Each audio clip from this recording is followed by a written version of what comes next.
Welcome back to another episode of Let's Face the Facts. I'm your host. My name is David Almeida.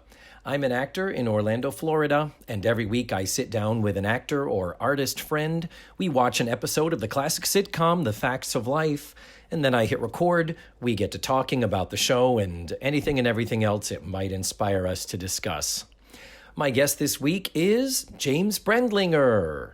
Yes, returning to us again. I always love it when he is on the show. You can tell that he has been a teacher for a very long time because he brings such a studious professorial angle to the show, and I always enjoy it when he's here. Before we start, I do want to say, listener Karen J., who is the one that told us that the show was available on the Roku channel, where they dropped seasons 1 to 4, she just wrote to me a couple days ago saying that they have added seasons 5 and 6. So, for those who use the Roku channel, you now have a way to get the episodes on demand, in addition to Daily Motion and Sony Crackle. Also, need to give a shout out to my new Patreon supporter, Michael B. Hey, Michael, how are you? Thank you so much. If you want to be like Michael and become a supporter of the show, you can go to patreon.com/facethefactspod. And if you choose not to, honestly, that is perfectly okay also. I'm still going to be here, and I'm still making this damn show. Anywho, on to this week. James and I watched Season 4, Episode 9, called The Big Fight, and this was by his request, and the original air date was December 8th, 1982. I think we're ready to jump on in. Let's face the facts with James Brendlinger. James Brendlinger, welcome back. Thank you so much. I'm glad to be here. This is my third episode. Yes, you are fast becoming a Let's Face the Facts all-star. I've heard other podcasts use that, and I'm like, oh, I need to start saying that too. So welcome. Glad to have you back. And we just watched Season 4, Episode 9. Interesting, it's called The Big Fight when you look it up online. But on the DVD, I noticed it says The Academy 2, a.k.a. The Big Fight. It's the sequel. So it is.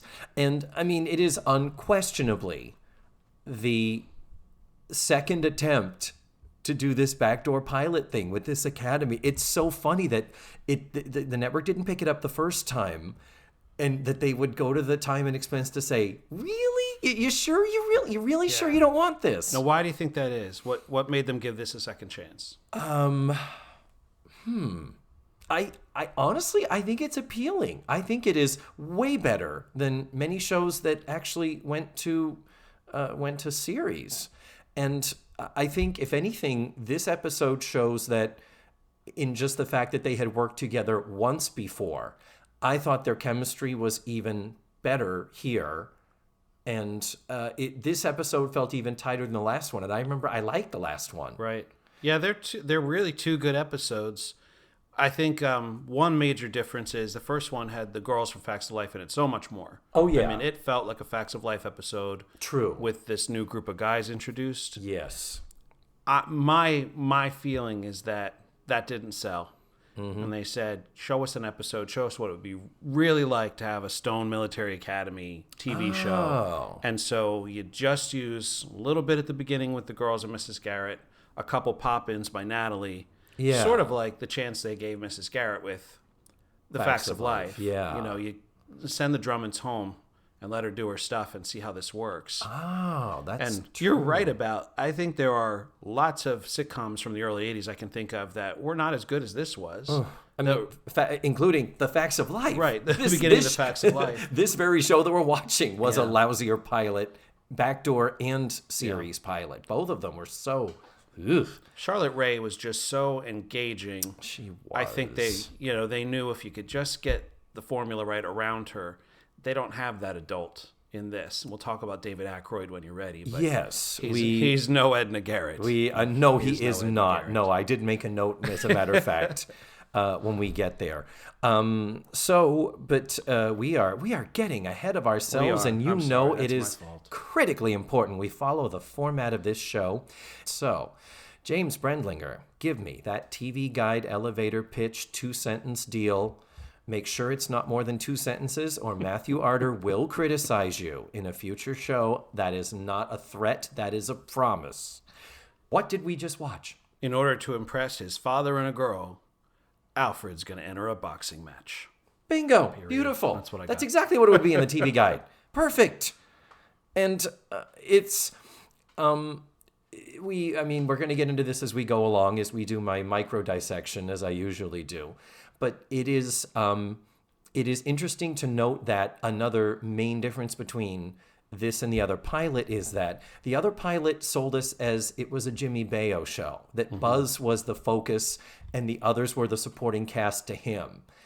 And I think maybe in that same conversation when they went, okay, we'll give you another chance, but the other kid is probably a better way in than the shyster ex-criminal who's there against his will. Right. And I think that was a good choice, don't you? I agree. John, is it Navin? John P. Navin? Navin? Yeah, I would say Navin. John P. Navin Jr. Do not confuse him with his father his now. Dad. He's so much more appealing than I remembered.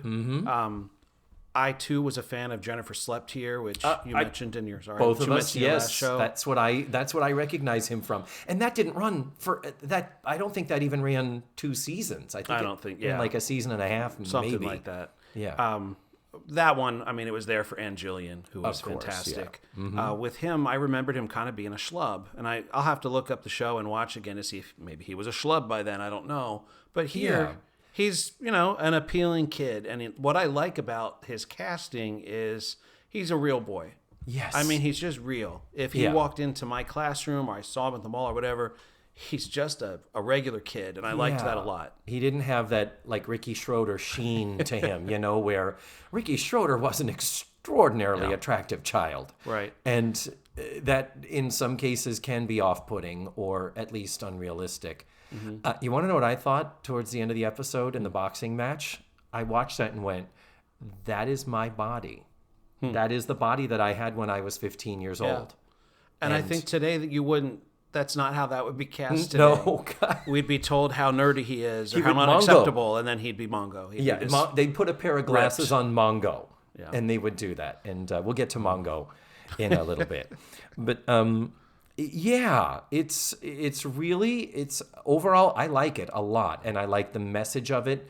And like I said, I think that the chemistry and the interactions of the cast, I think everyone feels very at the top of their game. So once again, it's like, so they didn't pick it, they didn't like this version either. So then I get into my whole TV history thing, which is gimme. Almost half of the cast are people that I think were well respected and well liked, and networks and production companies just kept trying to find something that would work for them. Oh yeah, yes. Peter Frechette, who played, he's the corporal, but what is his name? George. Yes, George. I called him the Dwight Schrute with the bugle of the Academy. Yes. Did you recognize him from Grease 2? I love him in Grease 2. He's one of my favorite parts of that. And then he was one of my favorite parts of this. They used him just enough. He wasn't irritating because he could have been the Roy. Although you like Roy, so. I did first appearance. Roy has run his course. You could quickly overuse these attributes. But he's super appealing. And I felt like Eddie Deason, who was not in the first episode, but they brought him in as the nerdy character in this one. Yes. It's another one. You saw him just peppered through things in the early 80s, and I think they just have this group, and they're like, it's pilot season. Let's put these guys together and see what they do. And I thought for the most part, they really bonded and seemed like a real group that had been living in that room for a while when we joined them. Yeah. And I thought it was a good job. David Ackroyd. Is it okay to talk about David Ackroyd? Major Dorsey, yeah. First of all, I don't believe related to Dan Aykroyd because it's spelled differently. Is it spelled differently? It's spelled, David Ackroyd is spelled Ackroyd. And Dan Aykroyd and his brother Peter, the Canadian SNL cast members, are Aykroyd. Well, David Ackroyd, when I was real young, we watched Dallas from the first episode. Oh. And he was Garry Ewing. Was he? At the beginning of Dallas. See, I never watched Dallas, so this is new to me. You just got to come over to my house. We're going to do a podcast of 14 seasons of Dallas. Jesus. As soon as we're done this Facts of Life thing. But he was the original Garry Ewing when Garry Ewing was like an alcoholic who had ditched his daughter Lucy at the ranch and never came back until this episode. And when they made him a long-running character, they hired Ted Shackelford. Oh, But I think he was another one who, like, he's appealing, he can act. Yeah. And, here's a chance for him. But again, he had some moments where he was really reaching out to the kids, but didn't have that connection of when Charlotte Rae looks you in the eyes and tells you you're beautiful. Yeah. And you know what I think he was missing? The waver in his voice. He should have said everything with that waver. He should have talked like this. But it is a hard little tightrope act there because, yeah, he didn't have that appeal or that warm fuzzy that Mrs. Garrett brings, but he is the major, and he is not just an authority figure. He's a military authority figure. That to be a hard sell if you got a really mushy situation. And so I don't know what the remedy to that would be. So another thing that has stuck in my head for, 40 years. However many years it has been, 37. Yeah. I had conflated this with Bates Academy. So in my head, this spinoff was about Bates Academy. I thought it was too. And it probably should have been. They'd already established that. They established some teachers and some students over there. They could have used it. Yeah. Why do you think they switched it to a military academy with a different name? Because I have a theory, but... I do not have any particular thoughts on that, but I'm with you. It's like if you want to do a boy version of the Facts of Life, Bates was ready to go out of the box. But what do you think? And also with the Bates thing, you could continue bringing these characters. I mean, they could have Stone too. Some of these characters could have been brought over to Facts of Life. Oh, sure. If this didn't work. Yeah. And they chose not to. That's right. Totally, yeah. I think the military thing, once you're going to make these characters like John P. Navin's character, whose name is Alfred. Yeah. Alfred's dad is a general. And you're just creating these like male archetype things that maybe want to go ultra male with this military academy. Yeah. I don't know why else you would change it. Why not just use Bates? But I thought the military thing was in... The other idea that I had was maybe this was a totally unrelated property. And someone said, if we tag this on to Facts of Life, my military academy sitcom might fly. Huh. And they'd already locked in all these, this is the corporal and your dad's the general and so on. And it was easier to just make it a different school. But I'm disappointed that wasn't Bates. I would have liked that for continuity. Yeah. I don't think it's the latter that you stated because Jerry Mayer wrote it. Jerry Mayer wrote the pilot of the Facts of Life. He wrote Diff'rent Stroke. I think he wrote both the backdoor and series pilot. Okay. For Facts of Life. And talented. So yeah, I think this was just his attempt to try to be like, I want that fucking Norman Lear. Yeah. Norman Lear.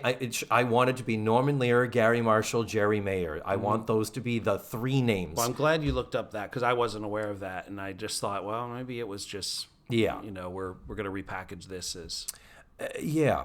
And to tag on to something you were saying earlier about the appealing cast.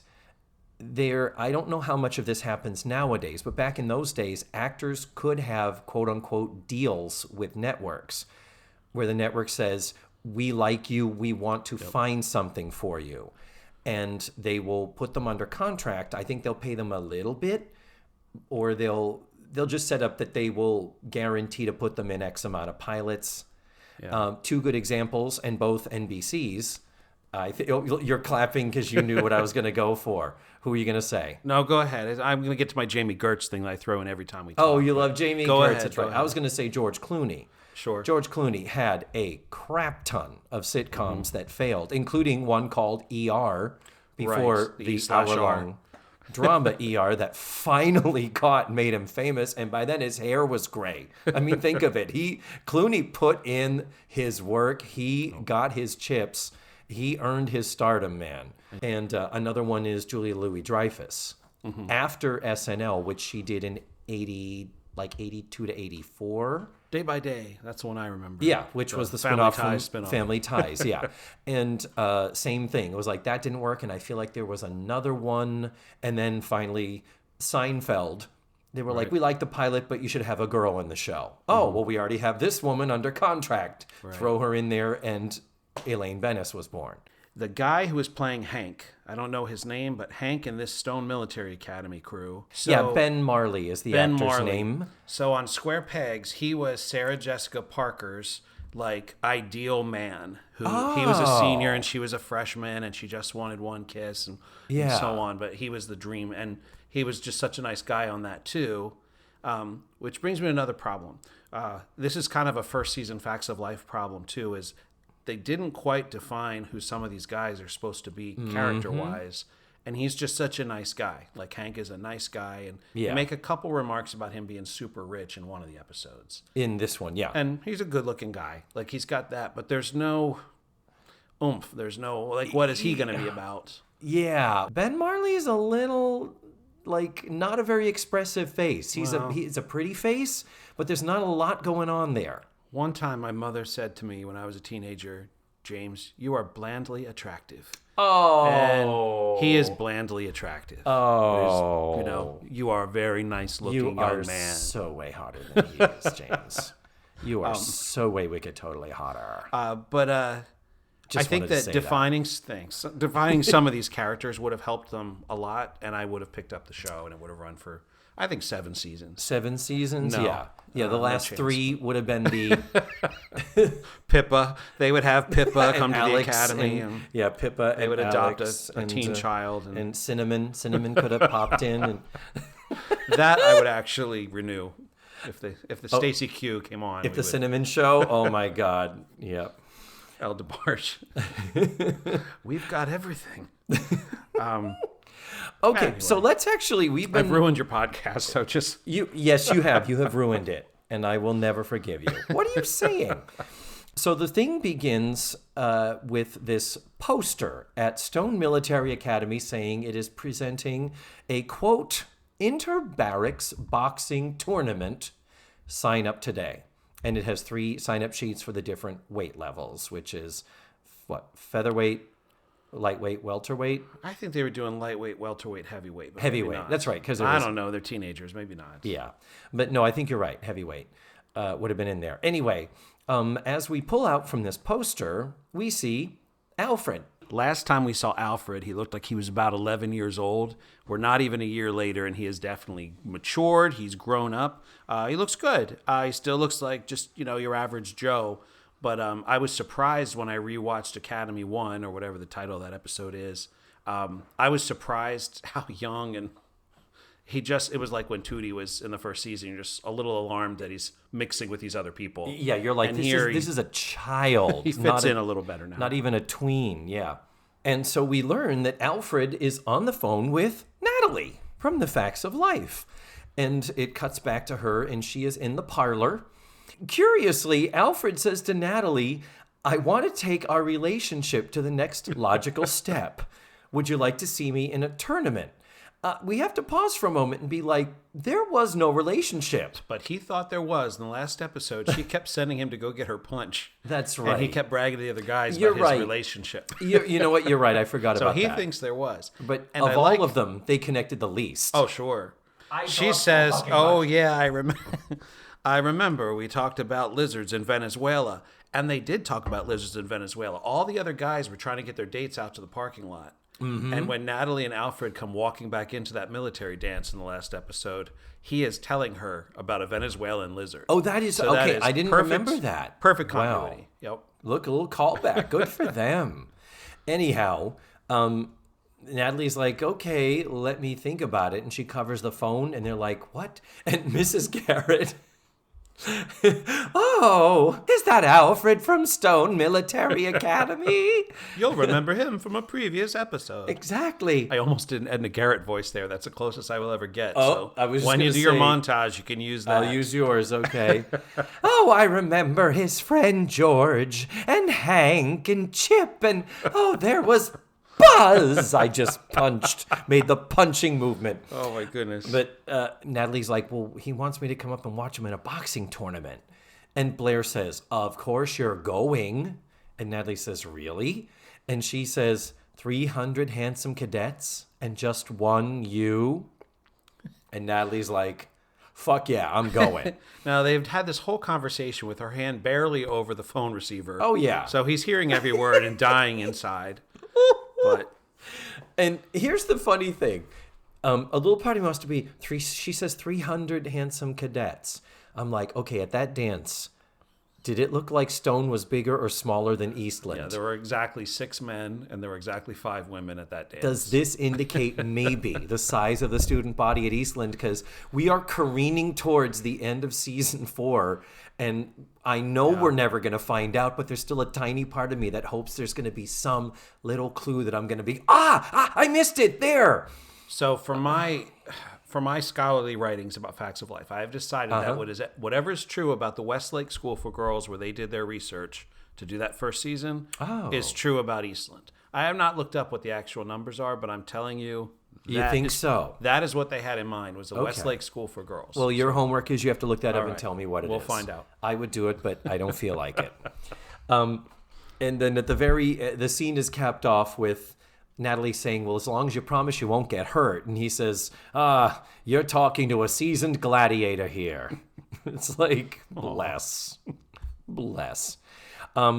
But interesting how the first time we met Jimmy Baio was on that same phone. That whole idea of, okay, if you want any question that he is the central focal character now, he's on the phone, guys. Right. He's the one. So then we go to presumably the next morning, and everyone is asleep in their barracks, and it's the same band of knuckleheads. We hear the trumpet playing. What is it called? Reveille? Is that what it's called? Yes. It plays Reveille. I also want to mention that barracks looks an awful lot like Tumpy's dorm room from Eastland in the first season. I was trying to decide, is that the Tumpy corner? And it may just be some of the flats were reused, because Tumpy did not have a window and they did have a window. True. To be fair. But Tumpy had pot, which is... I think better... Keep checking Jimmy Baio's rifle. It may be in there somewhere. Oh, my God. Who knows what'll fall out next. Yes. So what happens is none of them wakes up. And then in comes George. George, we already have established, is the bugle blower. He had that in the last episode. So George comes in and starts playing it in the room, at which point, Jimmy Baio wakes up. The others don't even... Right. They stir a little bit, but it's like this sort of, I guess. You would think it would be a horror of Jesus fucking Christ, But apparently not. That's sitcoms. And in case you were not remembering his backstory, Jimmy Baio says, why did the judge send me here and not just let me go to prison? And it's like, okay, thank you for reminding us. Here's some exposition. Yeah. So they quickly changed the subject of Alfred fighting in this fight. And Hank is really sweet. And I think you're right. That's one of the ill-defined things of his character, is that he is particularly sweet and supportive and empathetic towards Alfred, to the point where we don't believe he could possibly be rich. He's too nice a person. He's just, there's not enough to that character. He has no flaws. When he... They encourage Alfred to, show how powerful he is, and he goes to make a muscle, and Hank puts his hand on his arm and says, okay, so flex. And he means it. Like, he's not trying to be mean. He's not trying to make fun of another kid. He just thinks you haven't started yet. Yeah. And there's this guileless thing about him. It's like, do you have any flaws or any character traits whatsoever except being super nice? Yeah. I'm mad about it. And I think what's missing there is the show often works so much in archetypes. There is no archetype there. He's just a nice guy. And honestly, in a sitcom, a regular run-of-the-mill nice guy is terribly uninteresting. So Chip. The Soul Black character. Yes. Because Tootie doesn't even get to come over to the school. Is that Soul, S-O-L-E, or Soul, S-O-U-L, as in train? His mother was indeed a soul singer. It's true. They don't touch that subject in this episode either, so he's left with a new character trait. It reminded me of the Molly thing in the first season, where they kept trying to find a character trait for Molly. Yes. So last time, he's the son of a famous singer, who is apparently a very boring singer in Tootie's opinion. Estimation, yes. And he's always wanted someone to like him just for him, because once people know who his mom is, they treat him differently. Yeah. And he sort of wins that one, because when she doesn't like his mom's music, her next line is, tell me about you. And they walk off together, and he's had, a minor victory with a girl. Yeah. In this one, his thing is apparently patriotism. Like, he comes in the door talking about how, I don't know, how great it is to be American or something. Yeah. I forget what his exact line is. Well, the thing is, he's already up. There's an empty bed in the room. He's already up in full uniform, holding his gun, which is still shocking, really. And basically, he's just... I'm not sure if it was patriotism or just I love school. I love being here. I love the smell of napalm in the morning or whatever. And that was pretty much his... Well, even that would have added some humor to it. But instead, it was like, I just really love what we're doing here at military school. And now that's his character. Like it. And So now half the kids who stay in this room don't really have any character traits to build off of. Yeah. One of the things about Are We Going to Pick Up This Pilot is... quickly tell me 12 episodes that you can have, like what's going to happen in these 12 episodes. Yeah. And it would be hard to guess. Yeah. Alfred's got stuff going on with his dad and wanting to impress his dad. And, I guess you could do a couple more episodes about that, but there's not a whole lot to grab onto. Yeah. I guess that Jimmy Baio's character could have problems with his probation or something. And yeah. And the conflict between originally it was Jimmy Baio and George being the suck up and trying to get them in trouble and usually just trying to make himself look. He's trying to elevate himself in Major Dorsey's eyes and all that. But yeah, no, I do agree with you that we did lose a little bit something there. They're all like, "Are you sure you want to do this fight?" And he's like, "Yep." And Alfred even says, my girl, Natalie, is coming. And so is my dad. My dad, the general who was a champion boxer when he went to West Point. Yeah, him. And he says, my dad always says, what good is having the highest IQ in the state if you can't dare some loudmouth to knock a flashlight battery off of your shoulder? Do you get that reference, James? No. You don't? What is that from? That is from, I believe it's Eveready batteries. The Duracell was the copper top. I think it was Eveready. Was it William Conrad? Wow. It was one of those, butch, like a Kirk Douglas type character, but, younger. Yeah. And he would put a battery on his shoulder. Wow. And the idea was, it's, the statistics show these batteries are as good, if not better, than the other brands. So don't knock it. And I thought that was the most random line I'd ever heard in a sitcom when they said it. No, it was a I'm commercial. Usually quick with my commercials from the 70s and 80s. I'm shocked. Yeah, and the slogan was, he would say, and I think he said something to the effect of, "Go ahead, I dare you." Wow. So it was like, knock this battery off my shoulder, and I will kick the shit out of you.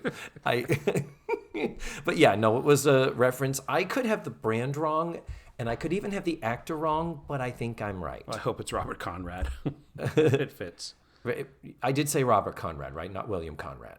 I'm not sure which you said, but it could have been I meant Conrad. Robert Conrad. Yeah. William Conrad is canon in the wheelchair. That's not... I dare you. I dare you. What? I'll kick your wheelchair over. But,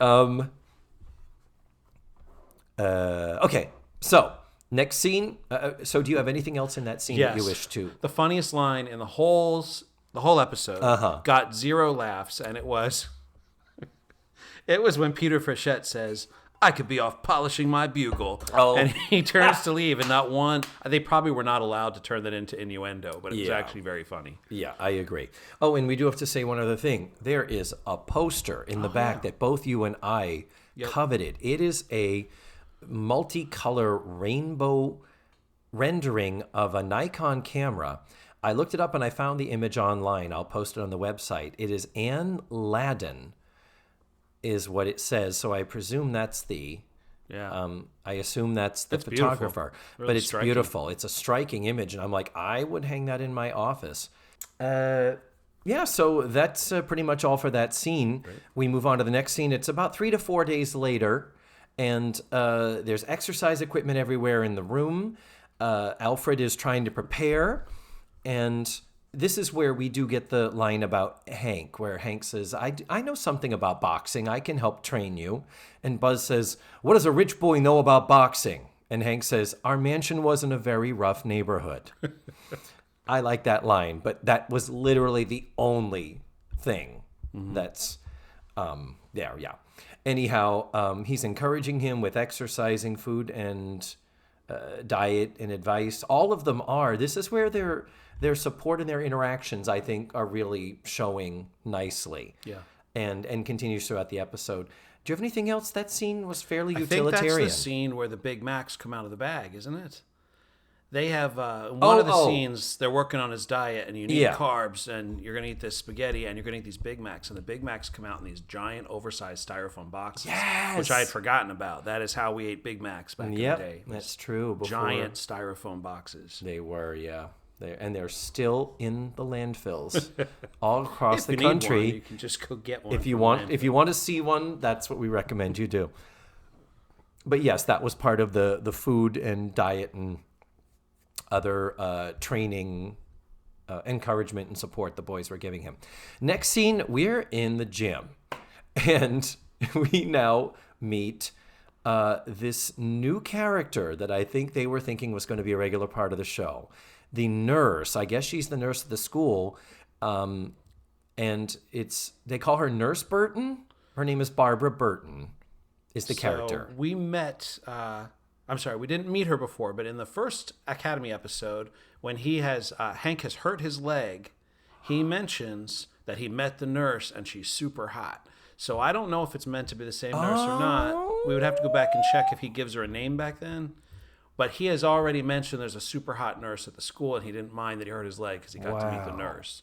And now in this episode, we meet her, and she is played by Barbara Stock. Who is super hot. I'm in love with Barbara Stock. Everyone should be. She was on Dallas also. I was just going to say, she was Dallas. She was one of Cliff's girlfriends. I don't know why anybody dated Cliff if you watched the show, but she spent a whole thankless season as Cliff's girlfriend. But she was on Spenser for Hire, too, if you watched that. I also had that there. That was a big deal because that was filmed in Boston when I was in high school. But the disturbing part of this scene is Jimmy Baio flirts with her. Hard and way inappropriately. He walks up to her and says, "Lieutenant Barton, I haven't seen you since last night." And she says, "What are you talking about?" And he says, "Well, you can't stop me from dreaming." No, exactly. I'm 16 years old and ready to party. Exactly. And she kind of is like, "Okay, stop." And she's like, the other kids around here, there are boys. It's like, let me know when you're ready for a man. So he's playing up this, I'm a man and these are boys and stuff. And it's like, first of all, he calls her Lieutenant Barton, so she is a superior officer, actively in the military. You would not talk to her if it was a man. Well, you wouldn't talk to him anyway. In 1982, there was nothing funnier than sexual harassment and sexism. I tell you, hilarious. Those were the days. Right. So that's disturbing, and if they were planning to continue that, ew. But just throwing that out there. And then this is where we meet, they do reference Grusky earlier as, you'll probably have to fight Grusky. Grusky, he can't even pick up his school books or something. Well, this is where we meet Grusky, and as you said, it was Eddie Deason. Everybody knows Eddie Deason because he was Eugene in Grease, and Grease 2 with Peter Frechette. And he was in Zapped and War Games and Punky Brewster. Zapped.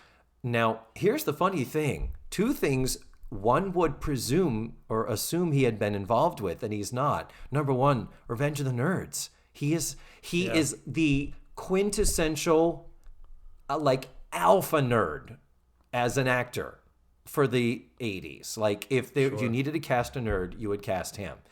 And yet he was not in the movie Revenge of the Nerds. And then the other sort of next subset of Revenge of the Nerds that you would think he would have been involved with, the police academies. Mm-hmm. Couldn't you see him as a bumbling, dorky cop? Really struck me in this. They actually gave his character some humanity, and he was a little heartbreaking. As Eugene, he's not written with fondness or with much humanity at all. No, he's someone that you're allowed to make fun of because he's got no humanity. Yeah. And on this, he's really a caring person, very sweet, and he had a lot of lines that were just like, oh. Yeah, bless. Yeah, that's it. He's the character you just go, oh, bless. Mm. But, and he also has sustained his career to this day doing a lot of voiceover work. He does a lot of cartoons and stuff. So bravo, Eddie Deason, still working. So then we meet this new kid in school. And George introduces and brings him in. It's this kid named, is it Michael Moran, but his nickname is Mongo. And How old is that actor? You know what? In the close-ups, I was noticing his skin. I was like, okay, yeah, he is certainly under 20. But because he is so built and so muscular, he comes in and you're like, okay, that is a 35-year-old. I loved him when he was Carmine on Laverne and Shirley. Right. It's like, wow. But he is, the nickname Mongo, one could imagine is a reference to Blazing Saddles, which is the Alex Karras character, where he is literally a brainless, brawny, all he does is hit things. He's the one that punches the horse, for anyone who isn't familiar with Blazing Saddles, and that is the character in a nutshell. And it's so the fact that they stole this nickname, because he is also supposedly this hitting, punching, boxing machine. And when they do, and the actor playing him, his name is Bill Galligan. Bill Galligan. William Galligan. A nice Irish name. And he looks as Italian as Danny DeVito or Tony Danza. Yep. Anyway, he only has he I think he appeared here, and then he had like a TV movie in 1990, and that's it. Like, he didn't stick around with the acting thing. When they do say he's like a fighting machine and he starts and punching, not quite the right form, a valiant effort. He's doing a lot of punching down. He's doing a lot of punching and making arm movements down towards the floor. I'm demonstrating to my fives of listeners. James is getting a hell of a show here as I am demonstrating him doing the punching down movements. Because so much of boxing is connecting and hitting your opponent in the face or upper body. So typically your punches are kind of horizontal, not diagonal. And but honestly, he is so built, you believed it. And then when in turn Alfred kind of tried to mimic it, you're like, oh, that's just sad. It's gonna get sadder. That's gonna get sadder. But so at this point, earlier on, Buzz had been talking about laying some bets, thinking, okay, wait a minute. If Alfred is in the lightweight class, is it? Yeah, they felt that if he stayed in the same class with Eddie Deason, he could beat him. Yeah, he would probably end up with Grusky. And so he would. And he probably would have beat him. And oh God, he would have, yes. So Buzz was thinking of taking some bets because Bud is such a no-good Nick and always scheming, that Buzz. And then there's more talk of, well, now with this Mongo, whoever that Mongo kid fights, that kid is dead meat. Too bad we can't do more gambling and set things up with that. At which point, door opens up and an actor credited as Cadet Number 1 pops his head in and says, "Major Dorsey, telephone call," and then walks out. Who is that actor, James? It's Crispin Glover. It is credited. It's like the third thing in his IMDb credits. So this is 82, 3 years before Back to the Future would catapult and then ultimately destroy his career. But yeah, it is so weird when you see that name flow by in the credits and you're like, wait, what? Yeah. And then you go back and you're like, holy shit, that is him. So always lovely to see that. And he's the one that was in Charlie's Angels, right? Yes. He was really good, I thought, in Charlie's Angels. And that was kind of like a little bit of a comeback. Mm-hmm. And in his early days, I always would confuse him with Matthew Modine because I feel like they're very similar types. So then the next scene is Major Dorsey on the phone, which we had before. And Major Dorsey is on the phone with the general, Alfred's dad. And basically, long and short of it is, Alfred's dad is not coming to see Alfred fight. And Major Dorsey knows that is going to crush Alfred. And he says, "Sir, you know this is the fourth thing of his that you've missed." And then he has to pause and say, "Yes, I'm aware of the difference in our ranks." And it's like, yeah, you wouldn't say that to a general at all. And then he says, "Well, why don't you tell him yourself? Why do I have to? I'll go get him." And then he's like, "Well, maybe you could call him back when you're not too busy." And they hang up the phone. So it's like, oh. So then we go back to the gym, and it's weigh-in time. And Alfred and all of his training has unfortunately caused him to gain, one would figure, some muscle weight, some muscle mass. And he now he's at 140 pounds, when before he was 132. Well, that officially makes him a welterweight. And at that point, that's where Major Dorsey says, well, the only kid in welterweight who is not matched up with somebody and needs a fighting partner is Mongo. And the audience response is off the chain. They are so, I don't know if they're being fed, but it sounds real. Yeah. But they're all like, oh.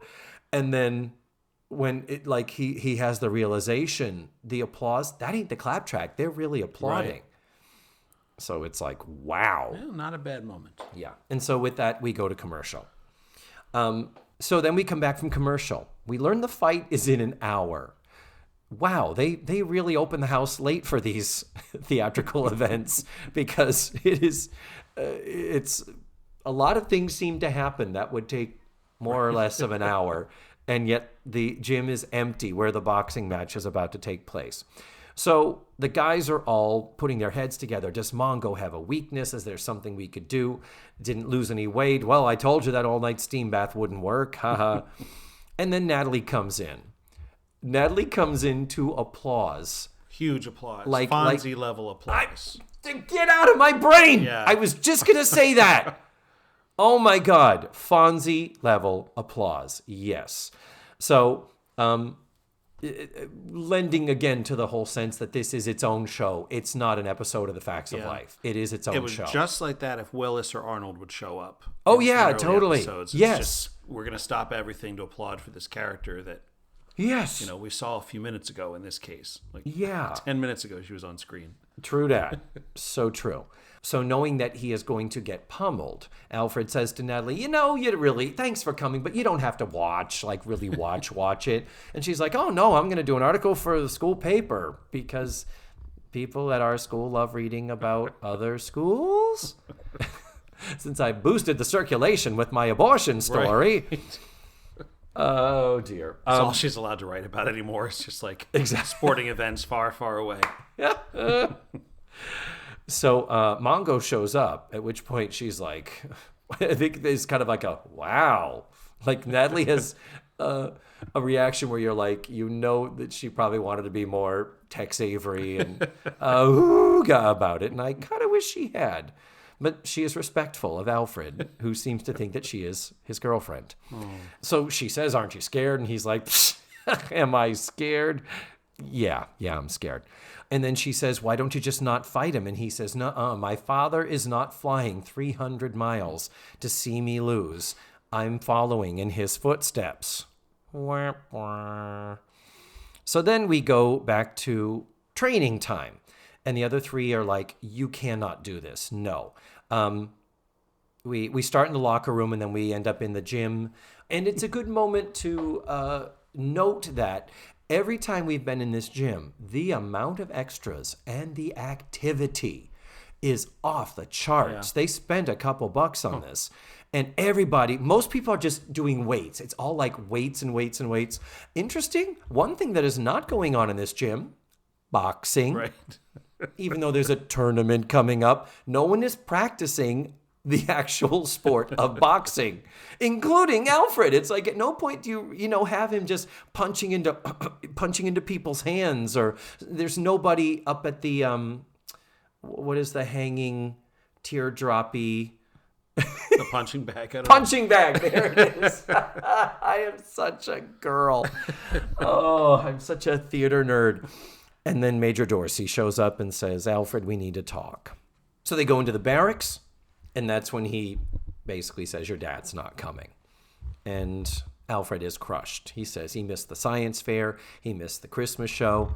And so Major Dorsey says, so are you still going to fight? And he says, yes, I can't stop now. My girl is here. And he says something about, I'm not chickening out. And this is the anti-Mrs. Garrett moment that we get with Major Dorsey, where he says, if you don't fight, it's not chickening out. it's making your own decisions. And it's really kind of blunt and harsh and non-nurturing in any way, shape, or form. The show would have lacked for that, and I'm not sure the nurse would have been able to provide. I was just going to say that. Maybe that would have been her role. But maybe. But I think she's more the Jenny Mahoney of this story. Is that character's name? I mean, the actress's name? Oh, no, it's Miss Mahoney. Miss Mahoney, played by Jenny O'Hara. Yeah, there you go. Yeah, wrong Irish name there. Right. I was thinking she was going to be more like the Pamela Anderson or the... Lonnie Anderson. Lonnie Anderson, yeah. But Lonnie Anderson was smart. Right. I think that this character probably was smart too. Yeah, they just didn't give her much to work with. Here. Yeah, but that's it. They weren't treating her like she was clueless as to what was going on. Yeah, she still would have been treated as an object. Right. That would have been bad. Mm-hmm. So then we go on to the fight. Finally, they've opened the house, which is it's been an hour here, and they start the scene with one kid being with his arms held up like he's just won the fight. And in front of him, you see two other kids picking up Grusky, who is literally crossed eyes. And he's like, did I win? He's so sweet. Oh. Natalie is begging him not to go through with it as Alfred is entering the room and then the ring. And then as Mongo enters the ring, the other boys sort of help him out and they try one last ditch effort. And they say, are you in that tough physics class with that Mr. Brendlinger? I don't know what the name is. I'm using your name. That's a fictionalization. Resnick? I think it was Resnick. Are you in Resnick's physics class? Nobody gets higher than a D in that unless they've been tutored by Alfred. You really don't want to get on his bad side. You may not want to rip his head off, is actually what they say. Hank says, if it were me, I would want to make him look good. And Jimmy Baio and Buzz says, if it were me, I'd take a dive. I think take a dive is a funny phrase. Interesting that they didn't box with any head guards. Did head guards not exist back then? They may not have. Maybe not at that level. They had mouth guards to protect their teeth, but I it's will like... say, when he put the mouth guard in, John Navin went back to looking like he was about 11 years old. Yeah. He did not look like he should be fighting anybody. No, certainly not a 35-year-old Irish-Italian guy, yeah. So the fight starts, and Alfred tries to fake some fancy footwork, not much in there.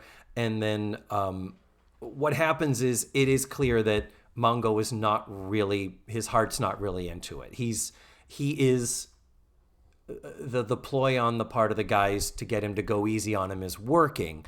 Unfortunately, Alfred does land a good punch. Speaking of, the performance of Hank versus the performance of Mongo. Mongo, you see him get hit, and you see him in his eyes, you say, oh, you fucking do not get away with that. He said everything he needed to, and he goes back, clocks Alfred, lays him out, match is over, Mongo's the winner. And to the surprise of nobody. But he gets up, he's not really hurt. Natalie's like, oh my God. And he's looking around, Natalie, like he can't find her. And it was really cute. And then at the end of the match, Mongo comes up to Alfred saying, hey, you're okay, right? No hard feelings? And Alfred's like, oh yeah, sure, we're fine. He's like, okay, see you in physics class. So we know what he was going for. And then at the end, it's to Natalie. He says, it's okay. You win some, you lose some. And Natalie says, I still think you were crazy for doing this. You didn't have to do this for me.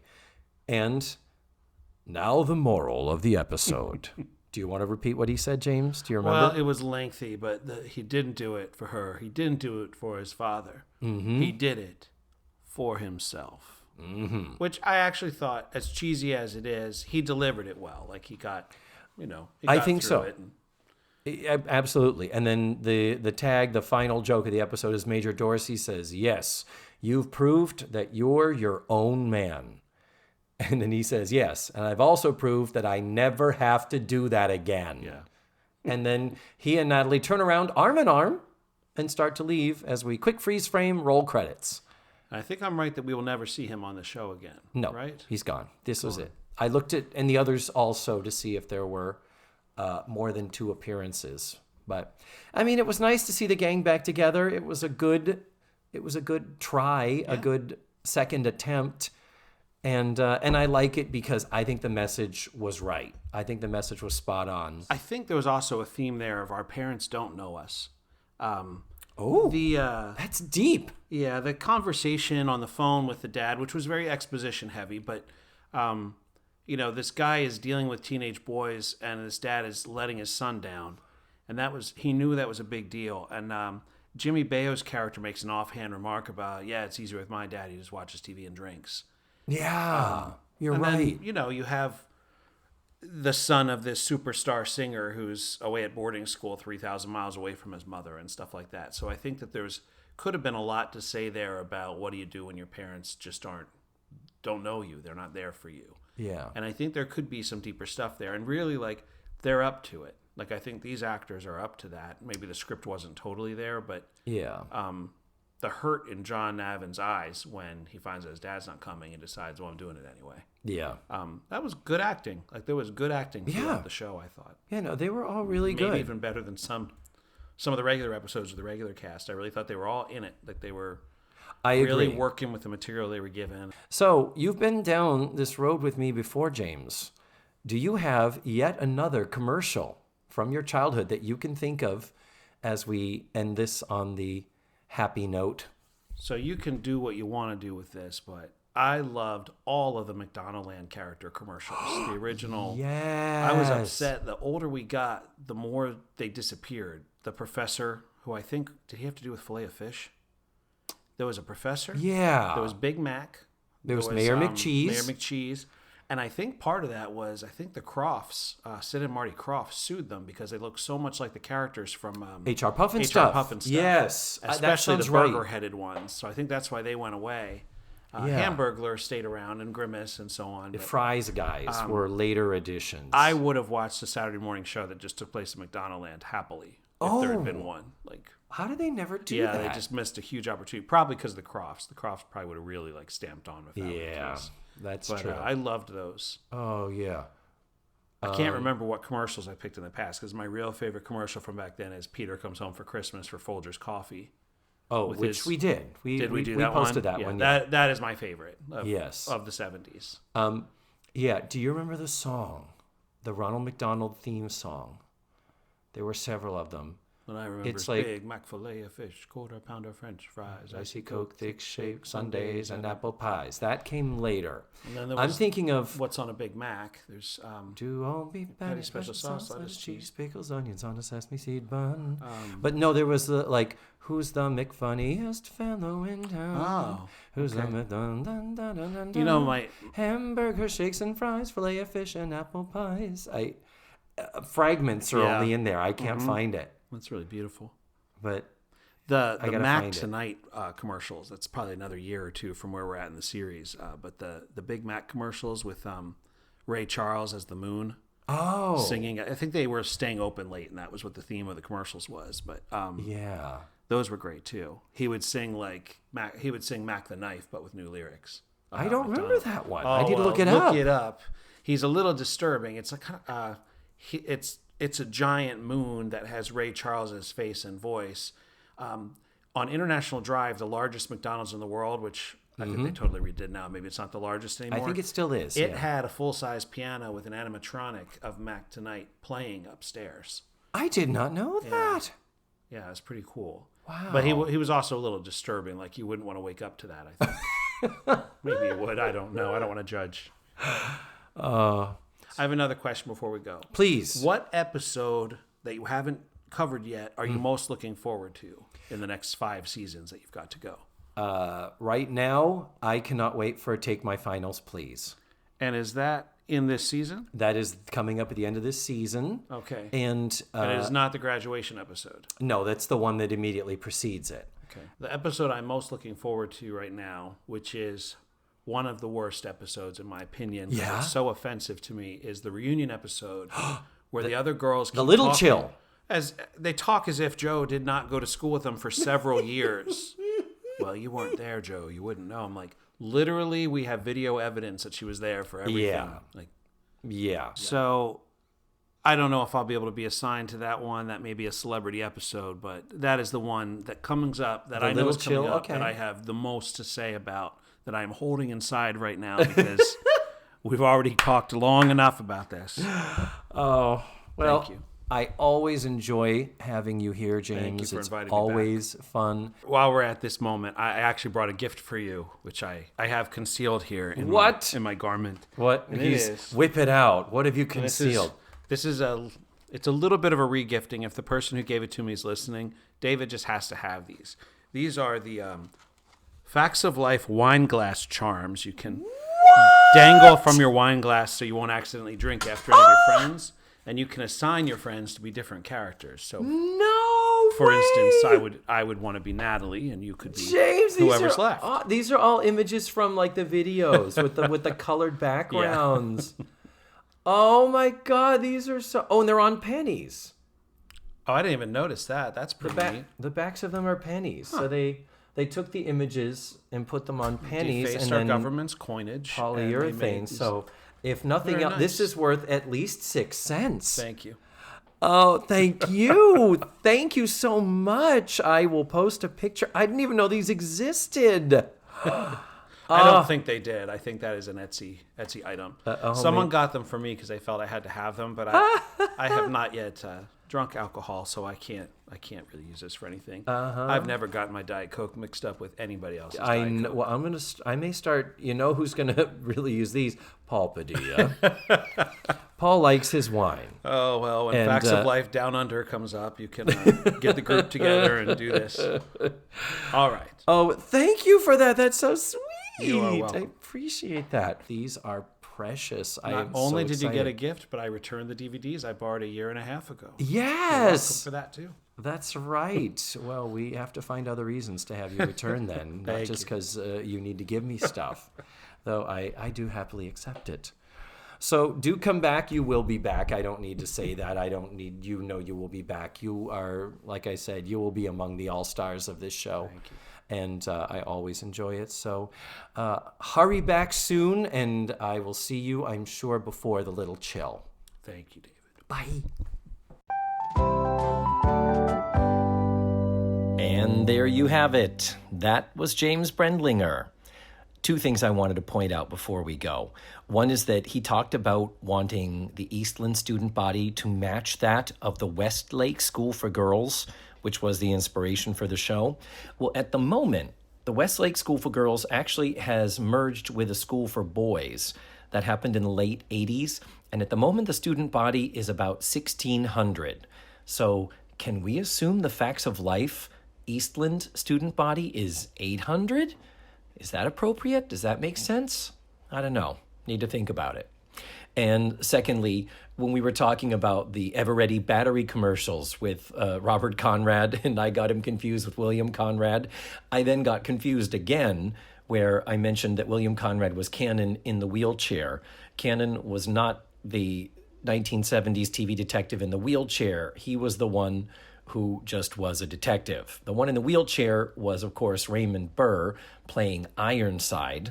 And Raymond Burr, of course, previously had been Perry Mason. So that was my bad, a little oops. Not really shows I watched. I was a little too young. Anyway, next week I'm going to be watching Season 4, Episode 10. It's called For the Asking. And my very special guest is going to be super funny lady, actress, improviser, happy pink girl, and fellow podcaster, Sarah Hanchar. So that's all for this week's show. Thank you so much for listening. And remember, the facts of life are all about you.